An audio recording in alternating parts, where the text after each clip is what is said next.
আমারে দৈরা ফেললো, কিন্তু হজম হয়তো নাও হইতে পারে, ঠিক না? হ্যাঁ, কি হজম হয়তো নাও হইতে পারে। আমরা তো দেখি মাঝে মাঝে বলে ফেলবো, বলে ফেলবো, মিডিয়া আবার যে বোকা বলে ফেলবো, যাক বলেই ফেলি, ঠিক না? হ্যাঁ, ডরাইলি তো ডর, না ডরাইলে কিসের ডর, ঠিক না? আমরা এখন দেখি ওয়াজে নেতারাই, ঠিক না? নেতাগোর সাথে অনেক জন আসে, একটু যদি দিতে দেরি হইল, 19 থেকে 20 হইল, কানে আওয়াজ আসে, বসে কোক না ধরালাই,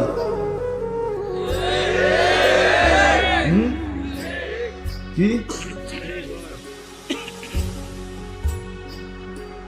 অথচ কই ইলেকশন কই ফিলেকশন, এর আগে কিয়ামত হয়ে যায় কিনা এটাও তো সন্দেহ, ঠিক না?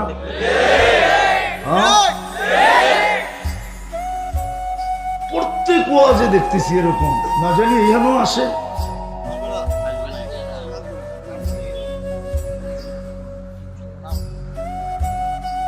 আজীব এক ব্যাপার দেখতেছি, বলে বলে কানে আওয়াজ আসে, বসে বলুক না দৈরা ফেলাই,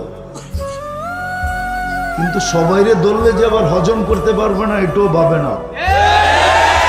হইতে পারে আমারে দৈরা ফেললো, কিন্তু হজম হয়তো নাও হইতে পারে, ঠিক না? হ্যাঁ, কি হজম হয়তো নাও হইতে পারে, বললাম আর কি, বাহাদুরি দেখাইতেছি না। হজম হয়তো পচা কামো শামুকও তো পাও কাটে অনেক সময়, ঠিক না? হইতে পারি পচা শামুক হয়তো পাও এরকম কাটবে যে একদিন দেখা যাবে পাই থাকবে না। তো যেটা বুঝাইতেছিলাম যে লজ্জা তো হইতো, যুবক তোমাদের 24 ঘন্টা যিনি অগণিত নেয়ামত দিতেছে, কিসের থেকে জানি বললাম, 24 ঘন্টা আল্লাহ নেয়ামত দিতেছে, একটু তো লজ্জা হওয়া উচিত ছিল যে আমি আল্লাহর বিরুদ্ধে চলি, তো চলি কি করা? অথচ তুমি নেতার জন্য আমাকে ধরতে চাইতেছ, অথচ তোমারে যে হাটটা ঘাটটা আল্লাহ বানাইলো, চলমান রাখলো, সুস্থ রাখলো, সুঠামত্ব দিল, তোমার ভিতরে আকর্ষণ দিল, ওই আল্লাহর জন্য তো আজ পর্যন্ত কাউরে ধরল না।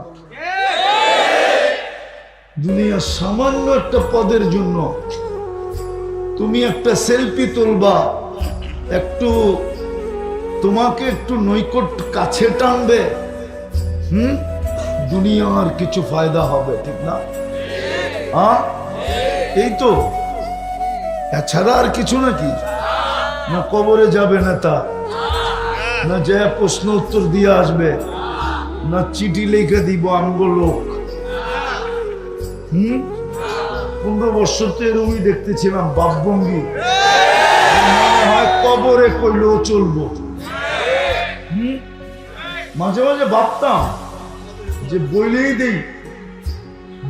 দিই না, 15 বছর তো এরকমই ভাবচাপ ছিল যে ওনাদের চিঠি লেখা দিলে মনে হয় মন কেমনে কিরম মাইনা নিত, যে এটা দলীয় লোক, আদাউন যাব না। বাপ চক্করি তো এরকম ছিল, ঠিক না? আপনাদের মিডিয়ার মাধ্যমে বলতেছি, পায়ে ধরে হাত দিয়ে বলতেছি, যারা করতে চাইতেছেন করেন না,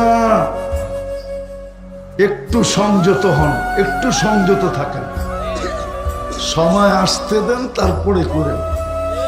এখন থেকে করলে এখনো কিন্তু ঘাস শুকায় নাই, হাজার হাজার ছাত্রের জান যাওয়া আর রক্ত এখনো কিন্তু বাংলার জমিনের এই ঘাস শুকায় নাই। 2-4-10 বছরে শুকাইবে কিনা আমি জানি না। ছাত্রদের এই দুরবস্থার ঘা, রক্ত দেওয়া ঘা এই নতুন স্বাধীনতা আপনাদেরকে দেওয়ার ঘা, এটা শুকাইতে অনেক দিন লাগবে। কিন্তু এর মধ্যে যদি কিছু হয়ে গেল আর ছাত্রদের চোখে পড়া গেলেন, তাহলে হইতে পারে 9-তে 6 হয়ে যেতে পারে, আবার 6-তে 9 হয়ে যেতে পারে। আমি পায়ে হাত দিয়ে বলতেছি, একটু সংযত হন, রাগ হন না কেউ।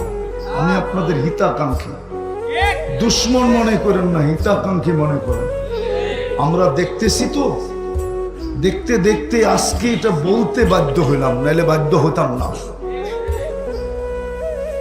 যে ঘা কিন্তু এখনো বাংলাদেশে শুকায়া যায় নাই, ছাত্রদের দিলের ব্যথা এখনো মুছা যায় না, জনতার দিলের ব্যথা এখনো মুছা যায় নাই, মুছা যায় নাই। এরকম ভুল করা ঠিক হয় না। অপেক্ষা করতেছে। হাদিসে আছে, হাদিসে আছে, জমিন প্রতিদিন বলে, সমুদ্র বলে, ফেরেশতা বলে, আল্লাহ অনুমতি দেন না ধ্বংস করে দিই। আল্লাহ বলে, ইনকানা আবদুকুম বাশানুকুম বি, বান্দা তোমাদের হলে যার যা মনে চায় করো। ইনকানা আবদি, যদি বান্দা আমার হয়, খবরদার যদি চোখ উঠায় দেখলাম, খবরদার যদি চোখ উঠায় দেখলাম। আমি অপেক্ষায় আছি। ইন আতানি লাইলান কাবিলতু, ইন আতানি নাহারান কাবিলতু।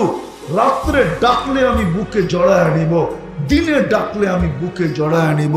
অমান আদামু মিন্নি জুহদাম ওয়া কারামা, আমার চেয়ে বড় দাতা তো কেউ নাই। কসম খোদা, সবাইকে আল্লাহ থ্রেট দেয়, খবরদার যদি আমার বান্দার দিকে চোখ উঠায় দেখি। আমি অপেক্ষায় আছি। এই জন্য 5 বার ডাকেন, কিচ্ছু বলে না। এই জন্য আমি বলতেছি, মসজিদটা ধরে দেন 5 ওয়াক্ত। মুসলমান সময়ও হাতে নাই, দুরবস্থা আমাদের। এই জন্য আজকে 60টা মুসলিম দেশ, 250 কোটি মুসলমান। 60টা দেশের ভিতরে 4টা দেশ এরকম ধনী যে এদের চেয়ে দুনিয়ার কোনো বড় টাকা নাই, নাই, নাই, নাই, নাই। কুয়েতের টাকার উপরে দুনিয়ার কোনো বড় টাকা নেই, বাহরাইনের টাকার উপরে বড় টাকা নেই, ওমানের টাকার উপরে বড় টাকা দুনিয়াতে নেই, ব্রুনাইয়ের টাকার চেয়ে বড় কোনো টাকা দুনিয়াতে নেই। তারপরেও 1 বছর 2 মাস, আজকে 11 দিন অতিবাহিত হইতে চলল, ফিলিস্তিন 1.5 লক্ষর উপরে লোক মারা গেল। প্রতিদিন মরতেছে। একদিন এরকম যায় না যে 2-4 ডজন না মরে। কিন্তু 250 কোটি মুসলমান, 60টা দেশ, সবচেয়ে বড় টাকার অধিকারী হওয়া সত্ত্বেও ছোট একটা দেশ ইসরায়েল, মাত্র 30 লক্ষ জনসংখ্যা, একটা ছোট নিন্দা প্রস্তাব পাশ করাইতে পারে না। এই 60 দেশের কর্মকর্তা, ওরা পারে খালি আমাগর লোকে, প্রত্যেকে পারে তার দেশে জনগণের লোকে পারে খালি কেমনে জনগণরে সাইজ করতে হয় এটা শিখছে ওরা। আর ওইখানে দুনিয়ার সবচেয়ে পিওর গিলয়া যায়, একটা ছোট নিন্দা প্রস্তাব পাশ করাইতে পারে না, উল্টা যত গিয়ের ড্রাম আছে সব অগপায়ে মালিশ করাইছে। বলতে তো মনে চায়। এই দুরবস্থা, এই জন্য আল্লাহর ঘর খালি। 2 বেলা তওবা করব, বলবেন আল্লাহর ঘর, হ্যাঁ বলবেন। হায় হায় হায়, 5 থেকে 6টা মুসলিম দেশ মাটির সাথে মিশে গেল। আফগানিস্তান, ইরাক, লিবিয়া, এখন ফিলিস্তিন মিশতেছে, লেবানন মিশতেছে, সিরিয়া মিশতেছে। এটাও লেখা রাখেন দিন তারিখ দিয়া, যদি ফিলিস্তিন মিটা গেল, মাটির সাথে হাইরা গেল, ওর পরের দিন আপনার হাঁটতে 1 সেকেন্ড সময় লাগবে না, আপনি হেরে যাবেন। ইঙ্গিত মনে হয় এখনো পান নাই। ইস্কনের কয়জন রে ধরছে? 18 কোটির গলা চেপে ধরতে চাইতেছে। ওর কাছে একজন মানুষ 18 কোটি কোনো মানুষই না। বিশ্বাস হয় না? না হয় না? নাহলে আপনার পিয়াই শীত বন্ধ করলো কি লেগে? আমার দেশের মানুষও তো আমরাও এরকম। আমাদের দেশের শাসকরাও যদি বইলা দিত যে আগে ট্রাকে আইনা খাইতাম, এখন প্লেন দিয়ে আইনা খামো, তোরটা খামোই না, ঠিক না? হ্যাঁ, আগে ট্রাক দিয়ে ঢুকাইতাম, এখন জাহাজ দিয়া শিপ দিয়ে আইনা খামো, কি কোন? হ্যাঁ, প্রবাদ বাক্য না আছে, ভাত ছিটাইলে কাকের অভাব হয় না। কি 2 কেজি খাইতাম 1 কেজি খামো, 1 কেজি খাইতাম আধা কেজি খামো। হ্যাঁ, নাইলে একজনেরটাই 10 জনে ভাগ করে খামো। এতটুকু আত্মমর্যাদা তো আমাদের ভিতরে নাই। লম্বা হয়ে যাবো, আমার আবার খোঁচাইতেছে পিছন থেকে। আমার জীবনের কাহিনী মনে উঠছে। আমি এক দেশে 6 বার গেছিলাম, আফ্রিকা, চাঁদে। ওই দেশের নিয়ম হলো পুরুষ মারা গেলে জানাজার ভিতরে এলান হয় যে এই পরিবারের দায় দায়িত্ব কে নিবে, তারপরে জানাজা হবে, নাহলে হবে না। এরা এতিম, বিধবা, এর দায় দায়িত্ব কে নিবে? একদিন জানাজায় গেছি, তো এলান হইতেছিল, তো আমার পাশে যে দাঁড়ানো ছিল সবার আগে বলতেছে আমি নিলাম। ওকে আমি চিনি। তা আমি জিজ্ঞাসা করলাম, তুই যে দায় দায়িত্ব নিলি, তুই তো নিজেই খাইতে পারস না, তোরে মুক্তির সার্টিফিকেট দিছে কে? আমি কি এটার লোকে মুফতির সার্টিফিকেটের কি? তুই কি হাদিসে পড়স না, আনা ও কফিলুল এতিমি কাহা তাই? এতিমের যে দায়ভার নিবে, আল্লাহর রসুল বলে 2 আঙ্গুলের মধ্যে স্বাভাবিকভাবে যতটুকু দূরত্ব, ও আর আমি কিয়ামতের দিন এতটুকু দূরত্বে থাকবো। তুই কি হাদিস পড়স না? তোরে কে দিছে মুক্তির সার্টিফিকেট? তারপরে বলল, শোন, আমি গরিব বটে, 1 রুটি থাকবে, 2 ফ্যামিলি ভাগ করে খাবে। আমাদের যদি ভিতরে আত্মমর্যাদা থাকতো, তাহলে আমরাও বলতাম প্লেনে আইনা খাবো, নাইলে শীত দিয়ে আইনা খাবো, 10 কেজিরটা 1 কেজি খাবো, অথবা একজনে কিনবে 10 জনে ভাগ করে খাবে, আর আনমু না তোর থেকে। দেখেন না পায়ে পড়ে কি করে। তো মসজিদ ভরবো তো পাক্কা পাক্কা? হ্যাঁ, সর্বশেষ সর্বশেষ গ্রামার ভালো মতে বুঝেন, কিন্তু আলেম ওলামা হক্কানি আল্লাহওয়ালাদের সাথে থাকবো, সাথে। আগে পুরাটা শোনেন, তারপরে ইনশাআল্লাহ কোন সাথে থাকবো, না আগে না পিছে। কি আগেও 2 নম্বর, পিছে থাকলো। আবার যদি বলেন আমার সাথে আছে হুজুর, তাইলেও 2 নম্বর।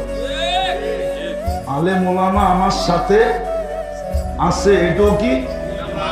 আবার যদি সভাপতি কয় আমি হুজুরই চালাই, তাইলেও কিন্তু সন্দেহ আছে।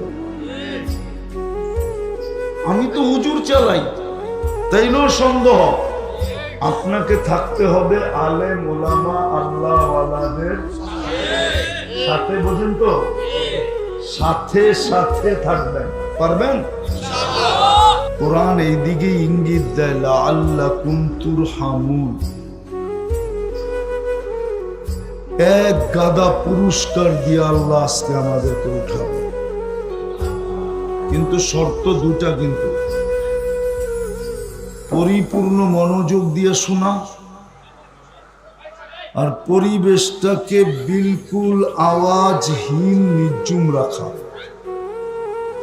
কিন্তু এটাও সত্য, শয়তান মনে হয় এটা মাইনা নিতে পারবে না। কেননা শয়তান যদি মেনা নেয় আর আমরা যদি পুরস্কার পাই তো ওর সমস্ত পরিশ্রম মাটিতে মিশা যাবে।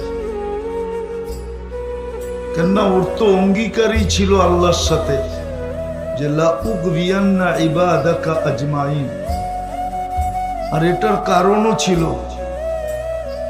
এত বড় চ্যালেঞ্জ আল্লাহর সামনে দেওয়ার যে একটাকেও জান্নাতে যেতে দিব না। আর এটার একটা কারণও ছিল আমাদের অস্তিত্ব যদি না হইতো তাহলে শয়তানের 1,85,000 বৎসরের ইবাদত কোনোদিন মাটিতে মিশত না। ও যেদিন বিতাড়িত হয় ওই দিন ওর হাতে 1,85,000 বৎসরের ইবাদত ছিল। 60টা বড় বড় উপাধি ছিল। 60টা কয়টা? প্রত্যেক আকাশে ওকে বিশেষ নামে ডাকা হতো। প্রথম আকাশে আবেদ, তারপরেরটায় জাহেদ, তারপরেরটায় আরেফ, তারপরেরটায় তকি, তারপরেরটায় ওলি, তারপরেরটায় খাজেন, সপ্তম আকাশে ডাকা হতো আজাজিল। আর আরশে লেখা ছিল ইবলিস। আমাদের কারণেই যখন ওর সব দুলিশাত, তোর তো চ্যালেঞ্জ করাই চাই যে একটাকেও জান্নাতে যেতে দিব না। বিদায় আজকে কিন্তু ও আমাদেরকে পুরস্কার নিয়ে উঠতে দিবে না। এই জন্য মনোযোগ যতটুক দরকার হয়তো হইহুল্লার কারণে অতটুক হবে না। এই জন্য আজকে কিন্তু আমরা জিতবো, শয়তানকে জিতাবো না। কি আপনি জিতবেন না শয়তান জিতবে? তাহলে কিন্তু দুটা আদেশ মানতে হবে। একটা হলো পরিবেশটাকে নির্জুম রাখো, আনসিতু। আর একটা হলো পরিপূর্ণ মনোযোগ দিয়ে শোনা, তাইলেই কিন্তু পুরস্কার মিলবে। দুই একটা পুরস্কার দেখায়ও দেই হাদিস থেকে। প্রথম পুরস্কার যেটা মিলবে এটা হলো ইরজিউ মাগফুরান লাক, যাও তোমাদের গুনাহ মাফ। দ্বিতীয় পুরস্কার যেটা মিলবে বুদ্দিলা সাইয়্যাতিকুম হাসানাত, গুনার জায়গাগুলা নেকি দ্বারা পরিপূর্ণ হবে। তৃতীয় পুরস্কার ইয়াযকুরুল্লাহু ফী মান ইনদা, আল্লাহ আমাদের প্রত্যেকের নাম নিয়ে ফেরেশতাদের সামনে আলোচনা করবে। চতুর্থ পুরস্কার আল্লাহ যার আলোচনা একবার করেন তাকে শাস্তি দেন না। বাকি আরো অনেক আছে, 4টা দিয়ে শেষ করলাম। এই জন্য যেন কোনো আওয়াজ না হয়। কেউ আওয়াজ করলে আমি বুঝবো যে হয়তো বড় হুজুর ওর কাঁধে চুরি চলে আসছে, মনে হয় বোঝেন না। এই জন্য আওয়াজও না, বিলকুল মনোযোগ দিয়া, তাইলে কাজে দিবে। কিন্তু নাইলে সময় পার হয়ে যাবে, আমার কথা একটু বুঝে আসবে না। যা হোক, কথা বলার ভঙ্গিও বলতে পারেন বা প্রশ্ন বলতে পারেন। আমাদের চিন্তা করা উচিত। আর এই কারণেই উচিত যে আমরা এখানে আছি বটে, কিন্তু এক সময় ছিলাম না, আবার অচিরেই আসবে আমরা থাকব। যার কাছ থেকে আসছি তার কাছেই চলে যাব। আর যদি নিজেকে গুছায়া না নিয়ে যেতে পারলাম, প্রস্তুতি নিয়ে না যেতে পারলাম, প্রস্তুতি নিতে পারলাম না, প্রস্তুতিহীন যদি চলে গেলাম, তাইলে কিন্তু লাতুসআলুন্না আনিন নাঈম, প্রত্যেকটা নেয়ামতের হিসাব দিতে হবে। চাই সেটা ক্ষুদ্র হোক, জাররা সমান হোক, জাররা সমান। ওয়ামান ইয়ামাল মিসকালা যাররা খাইরান ইয়ারা ও শাররান ইয়ারা, যারও হিসাব দিতে হবে। আর হিসাব স্বয়ং আল্লাহ নিবে, অন্য কেউ না। আবার মিলায়া দিবে না আল্লাহ, আমাকেই মিলায়া দিতে হবে। কাফা বিনফসিকা লিয়াউমা আলাইকা হাসিবা। আল্লাহ বলে ম্যানেজারকে ডাকতে দিব না, তোমারটা তোমাকে মিলায়া দিতে হবে। আর আপনি ম্যানেজারকে পাবেন কোথায়? ম্যানেজারই তো ব্যস্ত থাকবে নিজেকে নিয়ে, আপনাকে সময় কোত্থেকে দিবে? কোরআন তো এটাই বলে লিকুল্লি ইমরিইম মিনহুম শাআনুই ইউগনি, প্রত্যেক ব্যক্তি নিজেকে নিয়ে ব্যস্ত থাকবে। আপনি কোত্থেকে ম্যানেজার খুঁজে পাবেন? হাদিস তো এটা বলে যে প্রত্যেক নবী পর্যন্ত নফসি নফসি বলতে থাকবে, একজন ছাড়া। তো আপনি পীরে খুঁজে কই পেবেন? পীর সাহেবরে খুঁজা পাইবেন? পাইবেন নাকি? হ্যাঁ হ্যাঁ, যারে মানতে যায় জান দিতেছেন ওনারে খুঁজা কই পাইবেন? আছে না? এখন একটু আগেই তো শুনতেছিলাম হুজুর খুব কইতেছিল, ঠিক না? কি বলেন? এক ব্যক্তির পিছে দৌড়াইতেছেন জান্নাত পাওয়ার জন্য, ওনারে কিয়ামতের দিন কই খুঁজে পাইবেন? উনি তো ওনারে লই পেরেশান থাকবো, আপনারে সময় দিব কোত্থেকে? যাক, কারো আলোচনা করা আমার উদ্দেশ্য না, আমার উদ্দেশ্য হলো বুঝানো। বোঝেন, কাজে দিবেন।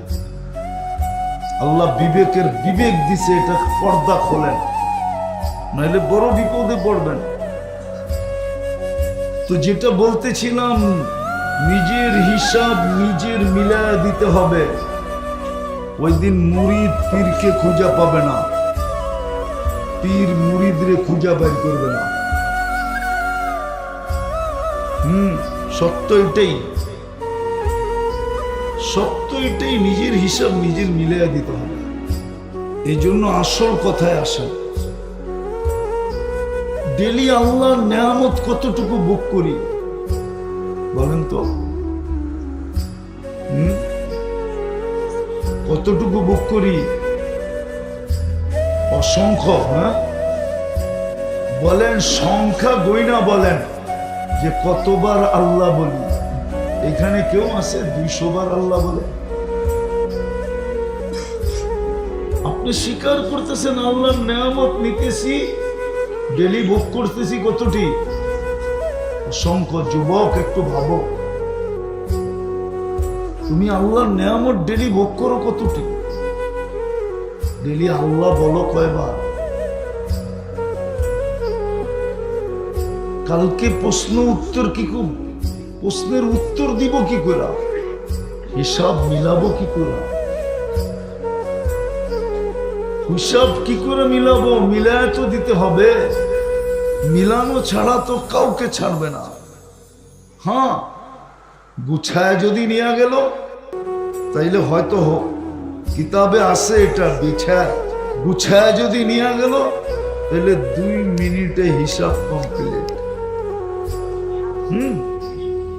আল্লাহ রসুল বলছে ফজরের 2 রাকাত সুন্নত পড়তে যতক্ষণ লাগে হিসাব দিতে এতক্ষণ লাগে। এই জন্য আল্লাহ রসুল বলছেন ফজরের সুন্নত ছোট ছোট সূরা দিয়া পড়ো,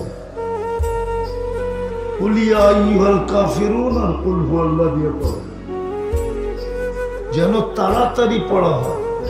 আর আল্লাহ রসুলও তাড়াতাড়ি পড়তেন। এতটুক সময় লাগবে যদি গুছায় নিয়ে যেতে পারে। আর যদি গুছায় না নিয়ে গেল তো কোরআন বলে 50,000 সানা মিম্মা তাউদ্দুন, 50,000 বৎসরও লাগতে পারে। আপনি যদি বলেন 50,000 বৎসর, 60 বৎসরের হিসাব দিতে 50,000 কেন লাগবে? 60 বৎসরের হিসাব দিতে 50,000 বৎসর কেন লাগবে? তাহলে আমি মিলাইয়া দিতেছি, ডেলি শ্বাস নেন 1,60,000 বার, মাসে কত টাইম, বৎসরে কত নিলেন, 60 বৎসরে কত নিলেন, প্রতিদিন কতবার আল্লাহ বললেন। নেয়ামতের বিপরীতে আপনি কি করলেন আল্লাহর জন্য বলেন? কি করলেন? কি করলাম আল্লাহর জন্য একটু ভাবেন। 60 শ্বাসেই তো নেই ডেলি 1,60,000 বার। এটা কি নেয়ামত না? আরেক দিক দিয়ে দেখাই নেয়ামত কিনা। যদি আল্লাহ 1 পয়সা বিল ধরতেন তাহলে ডেলি 1600 টাকা দিতে হতো। আপনি যে 1600 টাকা ডেলি দেন না, এটা কি নেয়ামত না? এটা কি দয়া না? এটা কি মায়া না? সত্য তো, প্রমাণ হলো তো। ডেলি 550 লিটার অক্সিজেন নেই, যদি 1 টাকা বিল ধরতেন তো ডেলি 550 টাকা বিল দিতে হতো। মাসে 16,500 টাকা বিল আসতো অক্সিজেনের। ওটা যে নেয় না, এটা কি দয়া না? এটা কি নেয়ামত না? ডেলি 36 বার কিডনিকে ডায়ালিসিস করেন কুদরত দিয়া। যদি পার বাড়ে 100 টাকা নিতেন তো ডেলি 3600 টাকা কিডনি বাবদ দিতে হতো। এটা কি দয়া না? পানি তো বাদেই দিলাম, খাওয়া তো বাদেই দিলাম, ঘুম তো বাদেই দিলাম, সুস্থতা তো বাদেই দিলাম, চলমান থাকাটা তো বাদেই দিলাম, কর্মঠ থাকাটা তো বাদেই দিলাম। হাজারো নেয়ামত গণানো যাবে। 24 ঘন্টা আল্লাহর নেয়ামত আমার উপরে কত। এই জন্যই তো কোরআন বলছে আম্মা বিনিআমতি রাব্বিকা ফাহাদ্দিস। আমার নেয়ামতের একটু চিন্তা কর, আমি তোকে দেই কি ডেলি। তাইলে হয়তো কখনো তোর ভিতরে মানবতা জায়গা উঠবে, তুই বলবি এত দেয় আমি একটুও দেই না। কমসে কম লজ্জা হইলেও তো পাবি। এখন তো আমরা লজ্জাও পাই না। যুবকদেরকে দেখেন, ওরা লজ্জা পায় না আল্লাহকে। ও যদি লজ্জা পাইতো তাহলে নেটে দেখে চুল কাটতো কেন? 31st নাইটের প্রস্তুতি এখনই মাদক দিতে চলতেছে ভিতরে ভিতরে। জিজ্ঞেস করে কোথায় পাওয়া যাবে কি জানি বাজি ফুটানোর জন্য, এখনই ভিতরে ভিতরে কালেকশন চলতেছে। জিজ্ঞেস করেন যুবকদেরকে, কে কোন ছাদে দাঁড়াবে, কে কোন জায়গায় দাঁড়াবে, কে কোন জায়গায় ফুটাবে। জিজ্ঞেস করেন ওদেরকে। ভুল বললে বলো যে আমি ভুল বলতেছি। চলতেছে না এখন থেকেই প্ল্যানিং চলতেছে। কেননা আজকে কয় তারিখ? 23 তারিখ। এখন থেকে যদি কালেকশন কুলেকশন গুছায় না গুছায় তো 12টা 1 মিনিটে ফুটাবে কি করে? একটা প্রস্তুতি আছে না। ও যদি ভাবতো তাহলে একটু হলেও লজ্জা হইতো যে আল্লাহ 24 ঘন্টা আমাকে অগণিত নেয়ামত দিতেছে, আমি ওনার বিরুদ্ধে যাই তো যাই কি করে।